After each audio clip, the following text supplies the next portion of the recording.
Ceritanya kayak gimana sih Kak? Kok bisa sampai Bapak ditabrak dari belakang? Kita juga nggak tahu kan, lagi antri nih Pak, lagi macet. Jadi kita ditabrak di belakang. Tiba-tiba ditabrak di belakang. Jadi kita juga kaget sih sebenarnya Pak. Nggak tahu jalannya, tahu gimana, kita nggak tahu Pak. Ditabraknya sama mobil yang mana? Iya, yang mobil Rosalia Indah ini. Ini. Iya, Rosalia Indah. Jadi kan kita kaget. Kita kan memang di belakang, di belakang.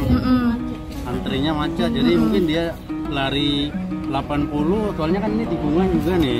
Tikungan, jadi sehingga dia nggak bisa ke kontrol. Kita yang di belakang jadi ketabrak. Pak, waktu ketika kejadian mobil Bapak sempat terpelanting berputar atau langsung? Iya, langsung berputar juga sih. Soalnya kan lari Rosalia ini, kecepatan Rosalia ini cukup ini juga sih Pak, cukup laju juga. Kalau nggak salah 80 ada kayaknya, soalnya dia tempat lihat dari belakang. Mobil yang Bapak tumpangi ada berapa orang Pak? Kita ada 8 orang Pak. 8 orang. Itu Tapi rencana mau mudik? Iya, mau mudik Pak. Dari mana ke mana Pak? Kita dari Depok ke Medan Pak. ke Medan, Iya. melewati Pelabuhan Merak ya, memang. Nah, tapi semuanya sehat ya Pak? Alhamdulillah sehat. Selamat. Cuman ada luka-luka memar dikit. Memar dikit, Iya, shock kaget. ya.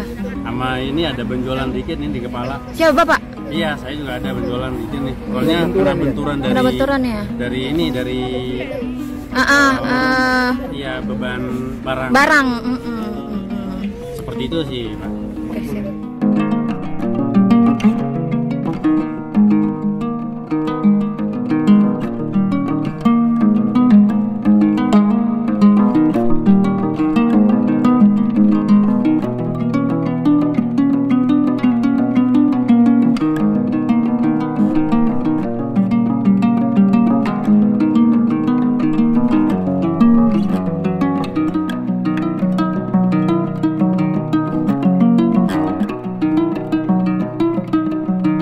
Terima kasih sudah nonton. Jangan lupa like, subscribe, dan share ya.